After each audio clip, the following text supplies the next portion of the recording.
Okay, everybody's going to stick around. So let me share the screen.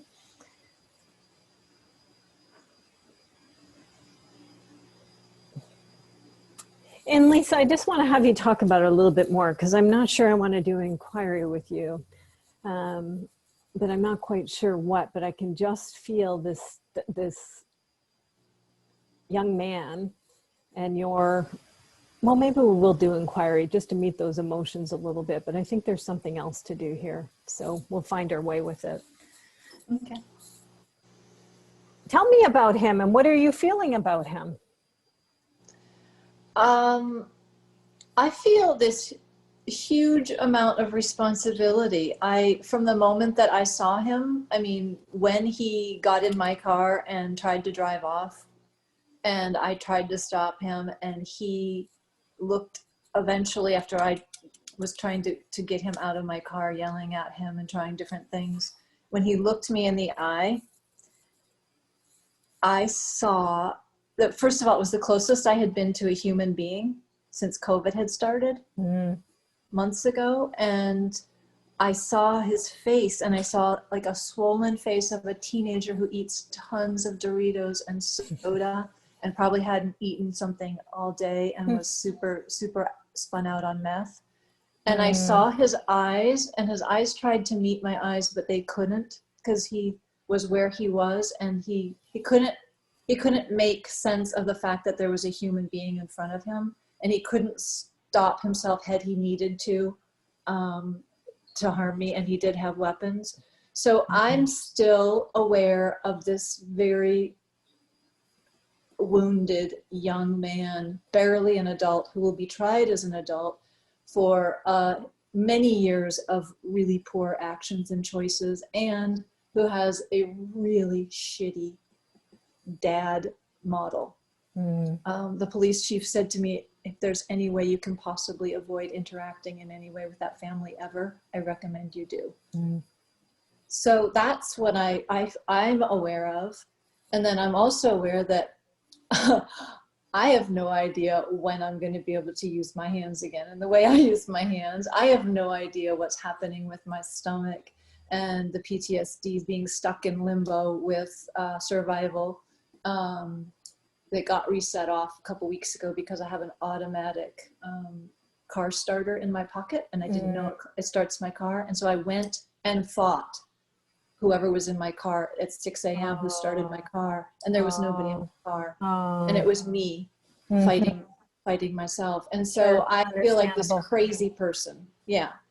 So I have no doctors who see me because it's all Zoom. I have nobody saying like, here's a plan, here's how we can get you to where you need to go. So I feel completely alone and isolated, and I've lost friendships because people say, you've become so sensitive, I can't even be around you. I don't know what to say around you. Everything impacts you. I have a 0 tolerance window for lots of things. I lost my job with an older woman because I yelled at her. I just said, just finish yelling at me. Just yell till you're done. And she was a 92-year-old who has dementia. And so I just couldn't even do my work. And so I'm now being asked to put together all my expenses for restitution, most of which I can't even predict because I'm still treating. I still haven't had a massage. I haven't had somatic body work because I couldn't see anybody. And then at the same time, they're going to pre-trial this guy. And I have some voice in that. I get to say or not say that he had 2 weapons in the car because they didn't make the police report. I get to tell how he used my own door to hit me and get rid of me, and how that's impacted my knee and my foot. And so it's just like, I have all this power, and then here's this pathetic situation which our system has failed. We've all failed this kid.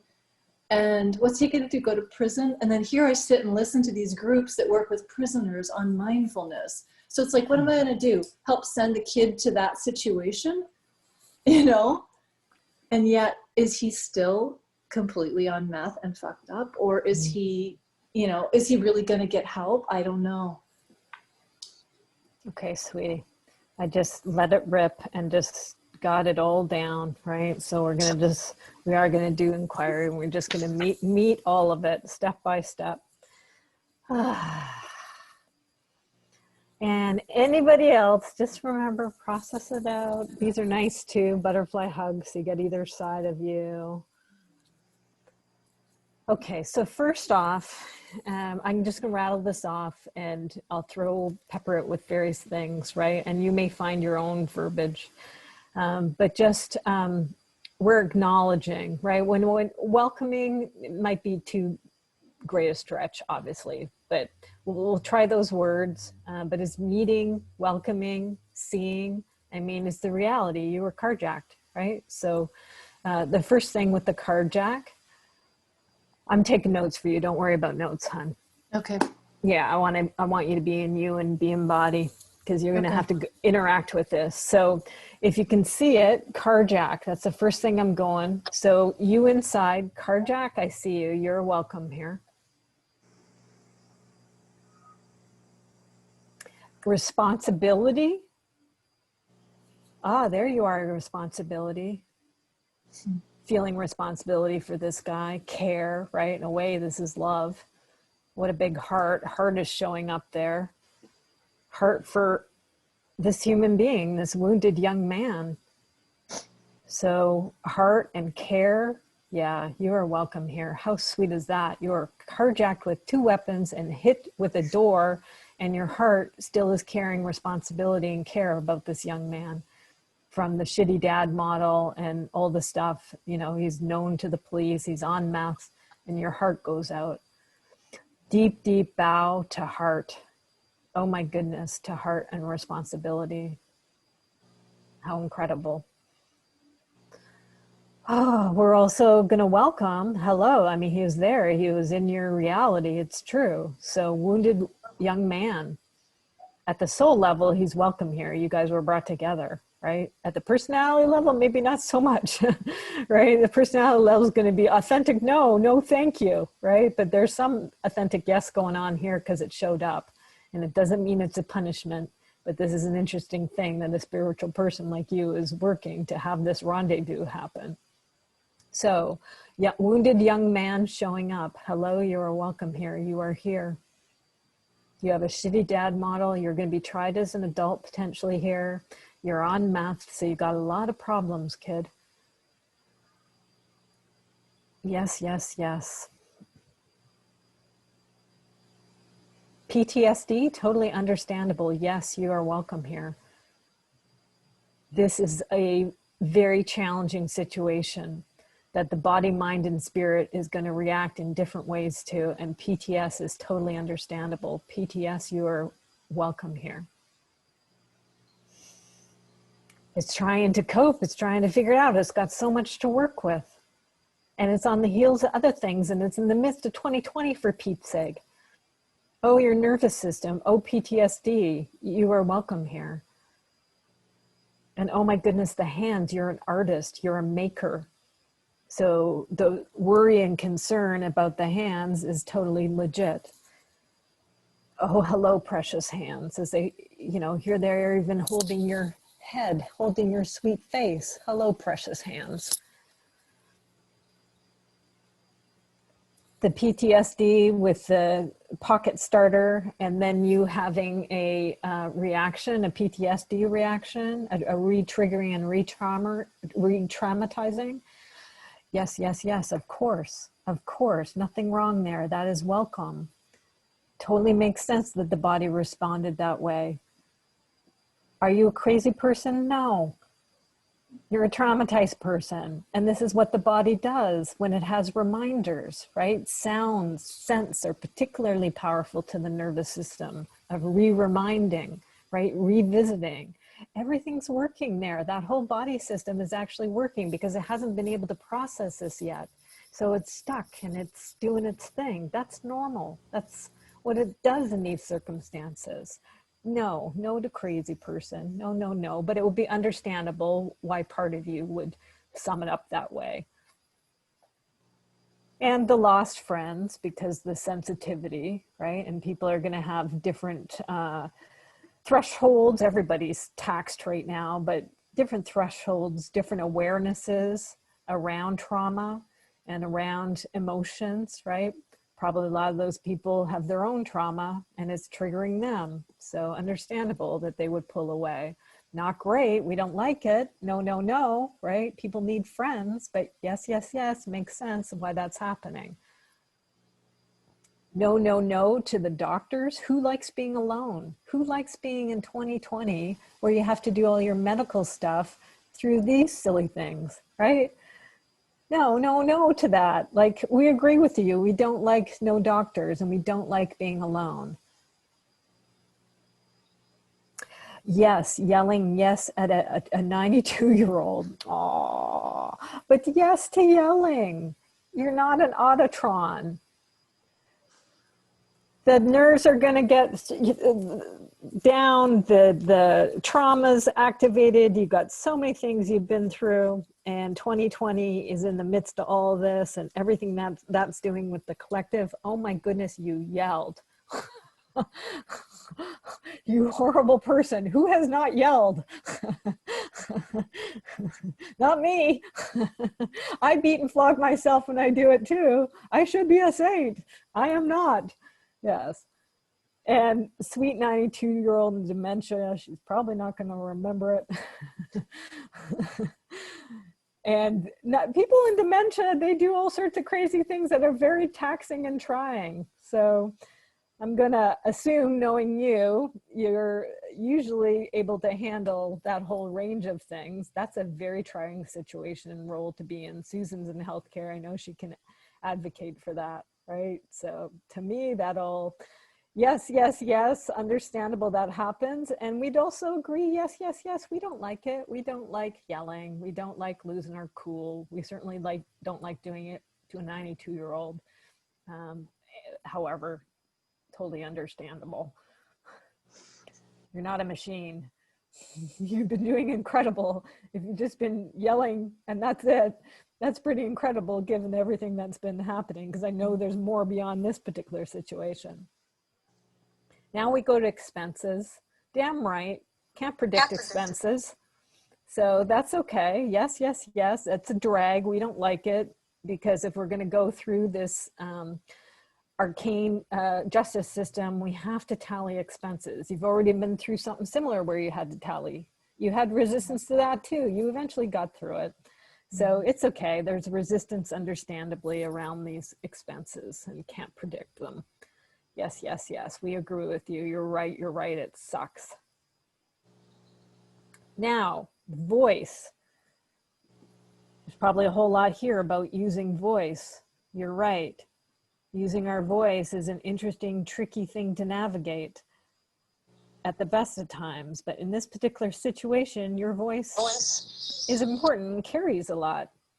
And the again, worried love, the heart, here it is again. You have such love for this young man. There's love under here because you know he had 2 weapons.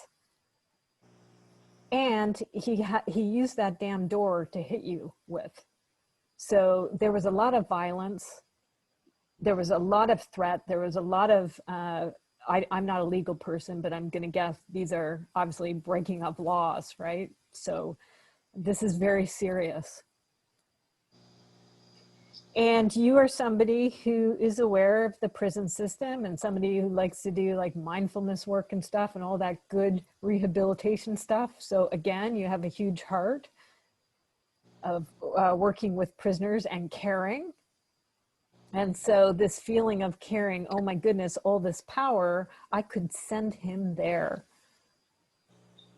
He's done a bunch of stuff. You didn't send him there. He's sending himself there, and his circumstances, these totally suck, but this is complicated. This is complex trauma that this guy comes from. And he's meeting our justice system as it exists in the world, which is in a state of evolution. So all of this, yes, yes, yes, you are welcome here. Some of it is authentic no, some of it is authentic yes. It's all welcome here.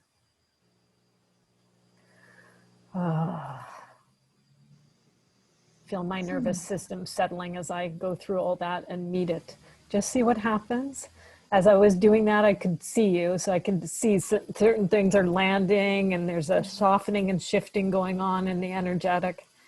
Definitely. things that needed to be said. I'm sorry friends couldn't say it. So, you know, they got their own shtick going on. So I'm glad I can authentically feel some things and say them to you that authentically land for you. And you need that. Human beings need to be seen, need to be validated, need to be met, need to be loved, need to be nurtured. So my pleasure and honor to be able to do that, Lisa, with you, because we have multi-year relationship now online, but etherically it's a deep one. So big heart sent your way, big love sent your way. What unfolds as we meet this big, delicious, thick packet here, and multiple things have landed and interacted, what now arises in you? First, there's just this gratitude for, first of all, catching that whole bundle. And I wasn't even aware you wrote that while I was talking. When I looked up and saw that writing, I didn't even know that had been done. So just when you got to me to laugh about the fact that I yelled at a 92-year-old, I have to say she yelled at me for 4 days about doing a heroic deed for her that she ended up changing her mind about wanting.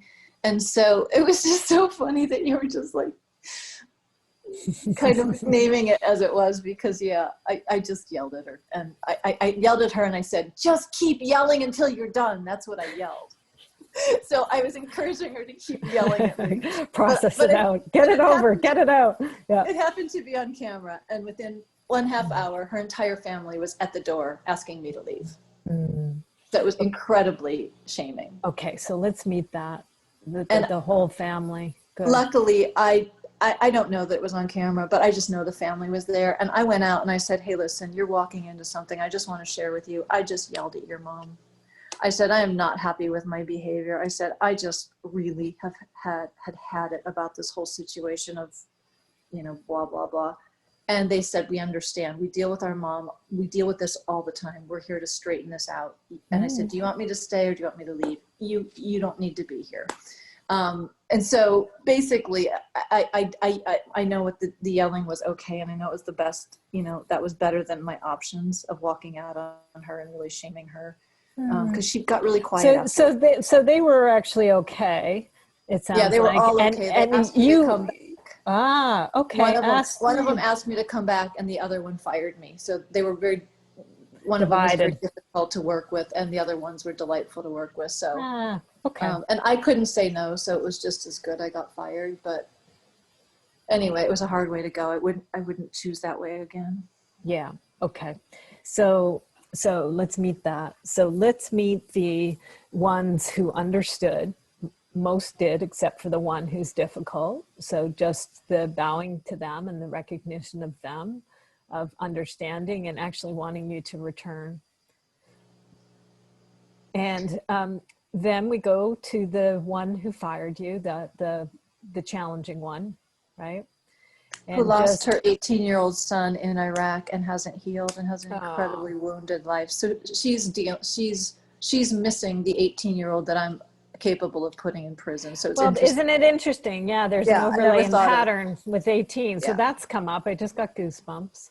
Okay, so the one who's difficult, here's your love showing up again, who's understanding her PTSD and her grief, right, and her loss.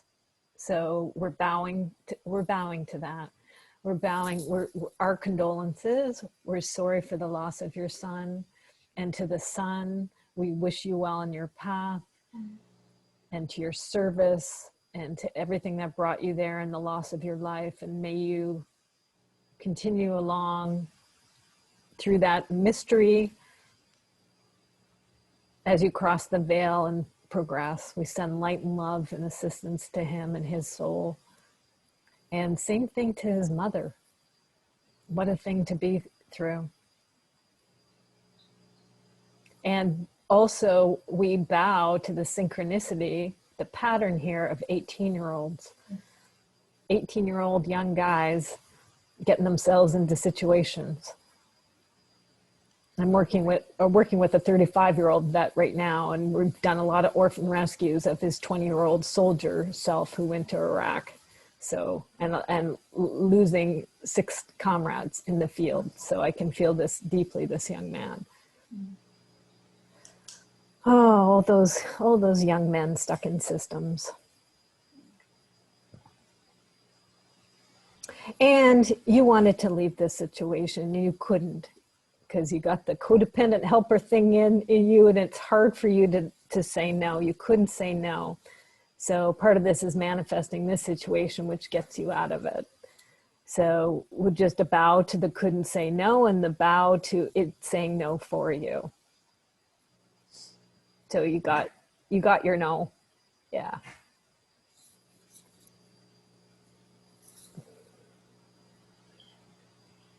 Next thing that's here, and this is vague, is shame.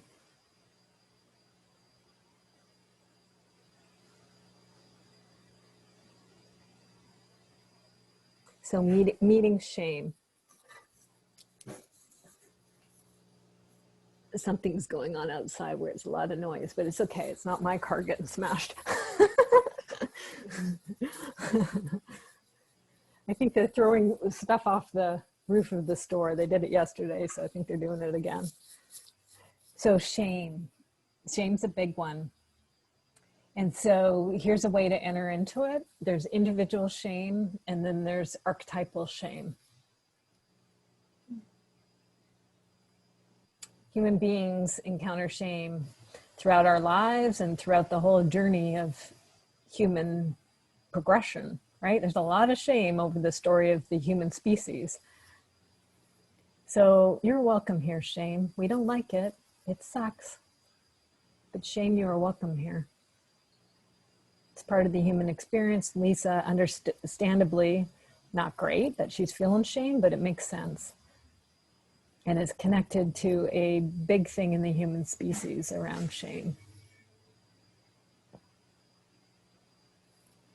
See what happens as you meet it.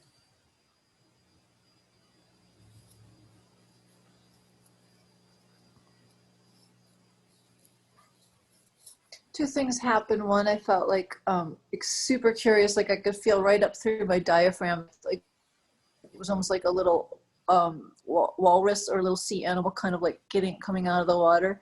And then immediately after that, I just went blank. Okay, so that's interesting you say that. My oneness teacher will often talk about these whales emerging from the depths. So you got a walrus emerging from the depths here, right? Or a little otter.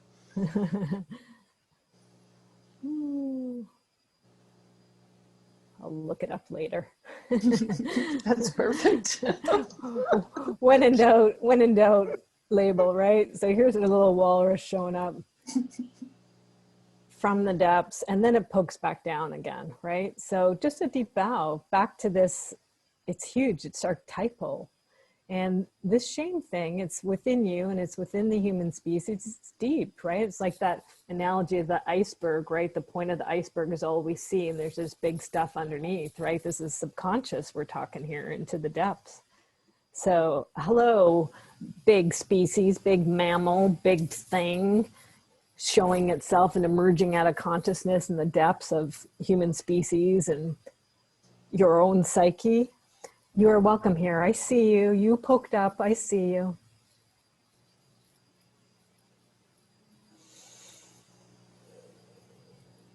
Let's invite shame. What was shame before it was shame? What is shame's true nature?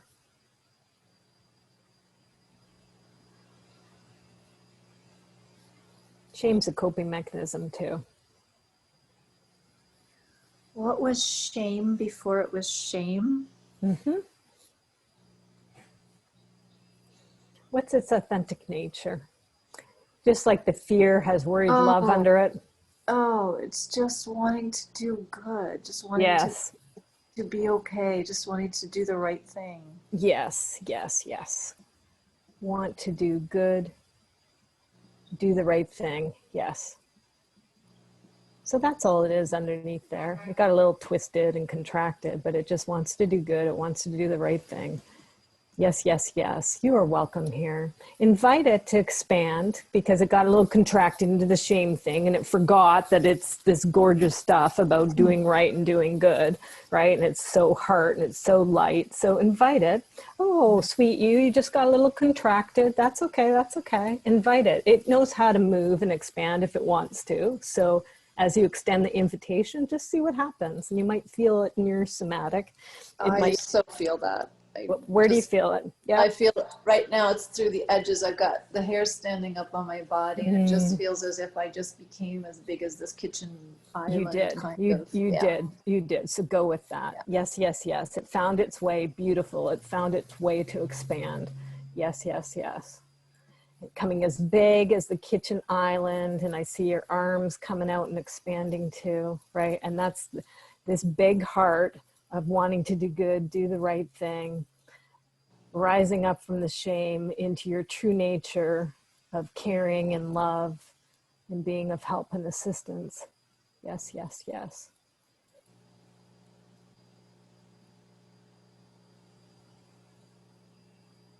How wise you are. You know how to expand. You know how to unfold. Yes, yes, yes. Now see what happens.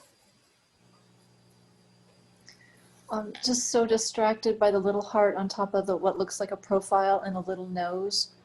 So to the left of shame is this little heart. It just looks like a butterfly sitting on my nose. And so there's this just like, I've been just been seeing this all along. This, you know how when a butterfly touches you, it's like being like this little blessing, like from this amazing world of living, fluttering life that makes this travail, travels all across the world and does its amazing thing. So I just feel like that's not small, the little miracle, this little butterfly touching. Mm-hmm.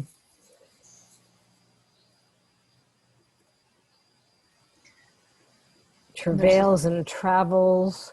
Yes, yes, yes. There's also this sweetness and this nasty story and this nasty situation and all that. It's just kind of like this little rising sweetness, and also that feeling of the water and the walrus, and just kind of realizing this is all living together. Exactly. inside that profile, that face with all the story, the horror story, is this little butterfly sitting on it, and kind of guardian butterfly saying, you know what, this is, stay clear and stay true and trust this system. It's you don't have the power you think you have right now. You can't take on this as shame and blame, and you don't need to. Stay clear, trust, let the system do its thing. Am I getting it right? Yeah. Yep, excellent. There's your answers. Good. Anything else the butterfly wisdom wants to share?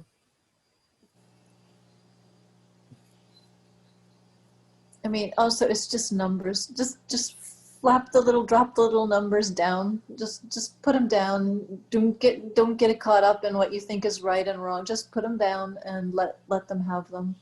Good. Send it off. Send it off. Excellent. Wish everybody well. Yes, beautiful. Wish them well. I want to infuse in this letter the possibility of restorative justice, because I think that would be an incredible process. Good. Infuse restorative justice. Good. In the letter. Excellent, excellent. Yes, yes, yes. Good idea. How wise you are, guardian butterfly.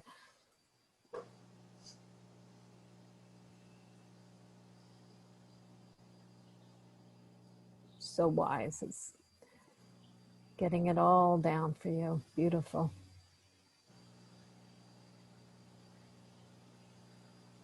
And it's interesting because there's also just a little backstory of fear about what if his father finds out where I live. There will be a restraining order on him for his whole entire, I don't know how long, but he can't come within 100 feet of my home, my business, my property. But that doesn't mean his father can't. So there's this little fear bit also. Like, ask the butterfly about the fear.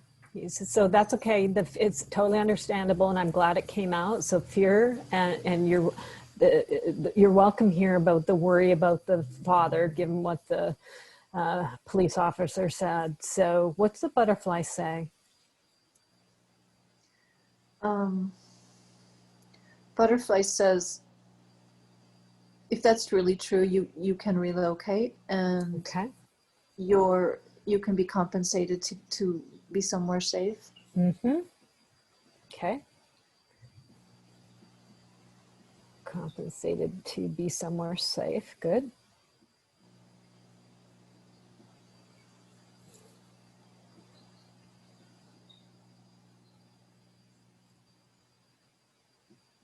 Good. Now see what happens. And the butterfly also just reminded me that I called this young man's uncle. I was reaching out early on just to say, I need help with a car. I thought it was his father. I didn't know about not contacting his family. And it turns out he owns our big, huge natural food store, and he's a really good guy. And he said, that's not my son. That's my brother's son. And it's a really, bad situation.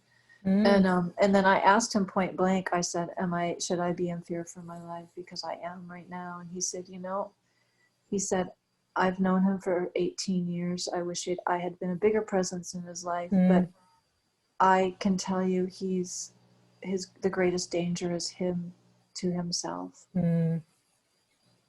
Okay, so that's so the reminder of he is the greatest danger to himself, not you. From somebody who knows him well.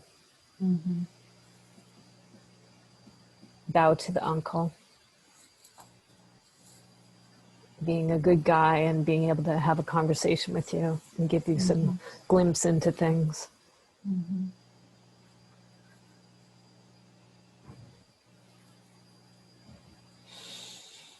Okay, bow to consciousness. I think this is a place to complete, but let's just check if anything else the butterfly wants to beam across.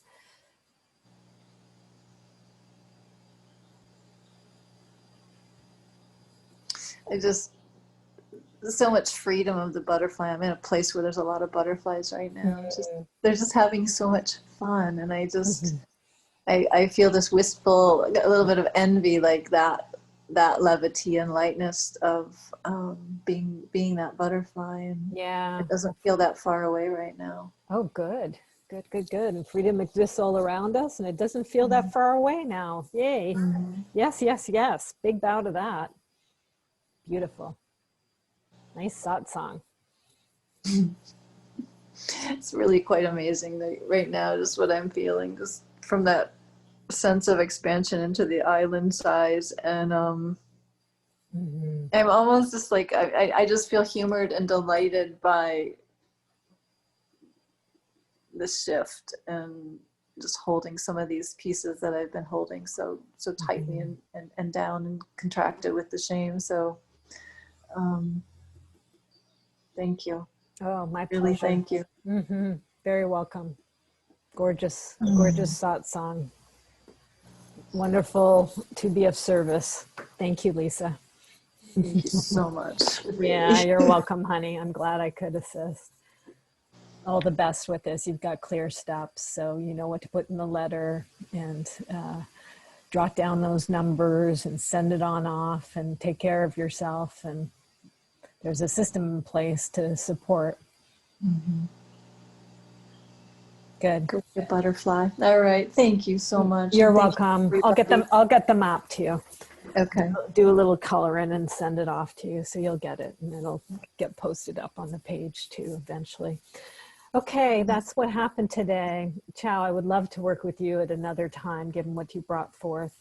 Others have got things. Peggy, you did a check-in. You were here for support. Susan was here for support. So good. We got 2 out of 3 people a little bit covered here at this point in time. Let's pass around the mic and do closeout. So anything you want to say to Lisa, or how the last piece of work impacted you, just any closing comments. We'll just do it popcorn style. So whoever feels like going, just unmute yourself and we'll take it in that order. Lisa, I just want to thank you. That was such a beautiful transition. It was just amazing to watch, and to know that you can take something that's quite hugely traumatic and turn it into a butterfly is pretty awesome. So I really learned a lot from that process. Thank you. Thanks for coming, Peg. Thanks for holding space. Those of you who are watching, you have an integral role in this too. Your energy and your holding of space and your empathy. I hear that in your response, Peggy. Thank you. Thank you, Lisa, for your vulnerability. You went really deep and shared a lot of details that helped. To make this experience just so powerful for me too. I was processing it as you went along. I felt your pain. It's brand new for me. So I guess my question is, it's clearly a powerful, powerful shift, but was it a shift or a change? Time will tell. I'm sorry? Time will tell. Time will tell. Yeah. And I both, was, go ahead. oh, I said both are wonderful, whether it's a shift or a change. Mm-hmm. Yeah, exactly. Yeah. Thanks for coming. Thanks for holding space and processing around and getting dropped in the deep end on your first one. Nice to meet you. That was interesting, Lisa. I'm just feeling like so much going on. Like it's like there's two things, right? There's the thing with the lady, and then the thing with the young fellow, but both big issues, like big impacting. Yeah, that's a lot. That would be a lot for me to sort out. But the thing that actually rang for me was about shame, because I've had this. I mean, this is an issue for me my whole life. My whole life has been, there's some, well, my dad's dad was born out of wedlock, and he was so ashamed of that. Mm. And it really has no impact. You know what I mean? It's like, that's a long time ago, but that was drilled into me. And so shame, I'd like to look at that another time. Mm-hmm. Because it's very powerful. So doing some of your own inquiry work with shame and meeting it of how that shows up for you. And you've already made the connector dots of how it shows up in the family lineage work. Yeah. That kind of hit home. And then there's a polarity in there too. So what's the opposite of shame? Is it pride? No. It can be. Pride's not necessarily a bad thing. I was thinking, we get conditioned to think it is, but yeah, pride or honor or self-respect or yeah. Confidence, is that the opposite? I don't know.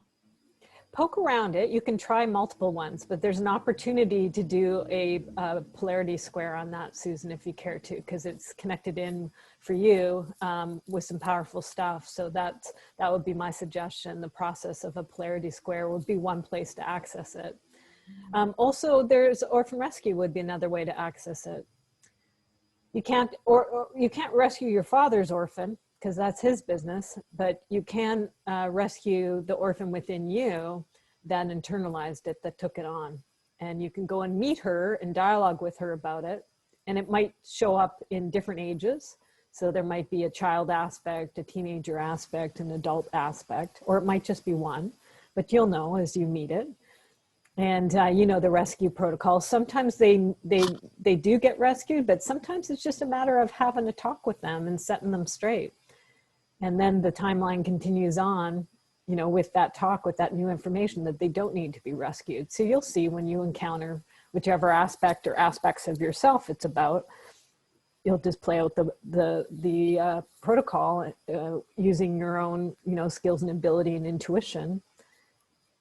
And you know, report back. You come regularly, Lisa reports back. So over time, Chow, as you'll see that progress happens with people, and it's really lovely when people drop back and they give us reports on how they're doing. The whole issue with my nursing, you know, the practicum and getting bullied and all of that, yep. To me, that made me so shameful that I don't even want to get a nursing job because I feel like I'm not good enough. And that's so that's your trigger for the orphan rescue then, is do that again. It's a different aspect of it, right? So using that shame provoking incident, use that as the trigger and find out who inside is uncomfortable, right? Where's this not good enough? That has early roots. That didn't just show up with the nursing school incident, right? And it may be connected to this one you've brought forth about your father's legacy of shame, right? And he taught you something directly or indirectly early on in your life. You'll see as you explore that situation and go find its roots. But it's very important stuff to work. So I'm glad Lisa worked shame today. All of us usually have shame. It's a big one, right? So like I was saying about archetype for the human species. So wonderful that this has provoked, her inquiry provoked an inquiry for you.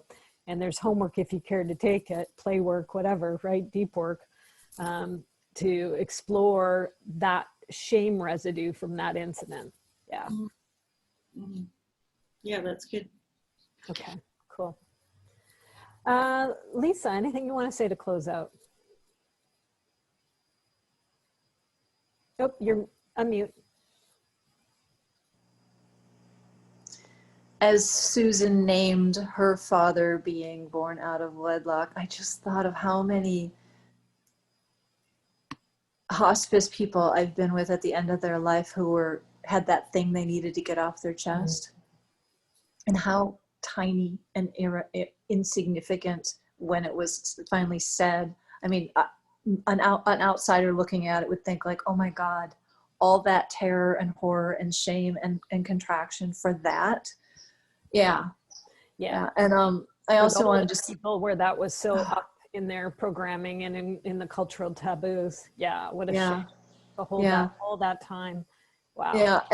And I also, when you talked about the polarity, the other side of it, I have somebody in an SBDC group who is so shaming right now. And she actually, I asked for some special help about not doing things digitally, but analog. Mm-hmm. And she came back and she said, I understand people, like you have a schizophrenic such and such son. And she basically put me in this category. Categorized, diagnosed. Yeah. And then she uses shame and every opportunity she can to like just take someone back down. And I kind of got today, like, I think I'm done with her. I'm in a 10-week course and there's a lot of pressure and like, I don't think I need her, but I thought how I want to do this is really the other side of shame. And that is like, and Rick Hansen talks about this in Taking on Bullies and just like really naming the truth. Mm-hmm. And I don't need another project right now, but I'm going to do it in my own process so I can stay for as much of the class as I want.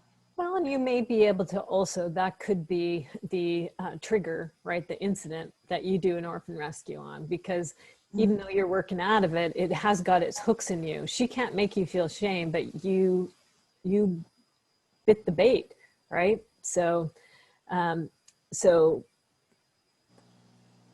see who that connected with, who agreed with that. It could just be as simple as the computer shame, right? A lot of people have that. So it might be why that one hooked for you, because it was connected to technology, and you've already mentioned that a bit earlier today. So wherever that first emerged about technology or electronics or mechanical stuff or whatever it might be, I don't know if that's where it'll take you, but that's what's kind of emerging in me as I listen to this. It's like, oh, there might be roots there with that technology shame. That's why it landed in you from what she said, right? If people can say all sorts of crap to us, if there's not something in there that hooks in, you just kind of laugh at it, right? But if it does hook in, even anger's higher up than shame, right? From the emotional scale. So that's good news. But the anger is still a hook, right? It's still getting you somehow. So anyway, these are all opportunities. You don't need to take them, but that's the, I think, useful thing of being out and about in life, and you bop into these things, right? Where incidents happen, and you're like, whoa, I just had something happen. There's a trigger, there's a charge, right? That's the entry point for lots of protocols, but particularly with orphan rescue. That's the first step on the orphan rescue. So it's interesting though to see how when she uses shame with other people, how much it impacts me. Like I am having a really hard time watching her shame other people.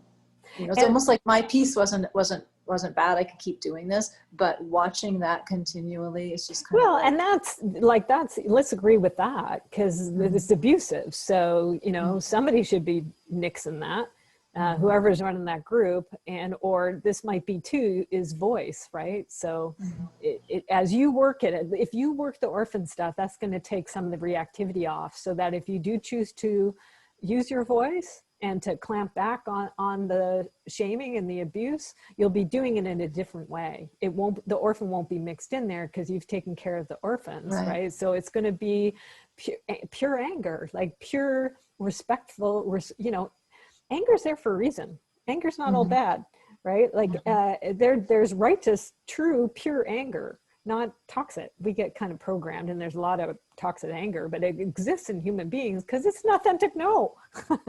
And it should be, right? For abuse and somebody slagging people and treating people, I mean, that's not a bad thing. That's a normal reaction to have stuff happening.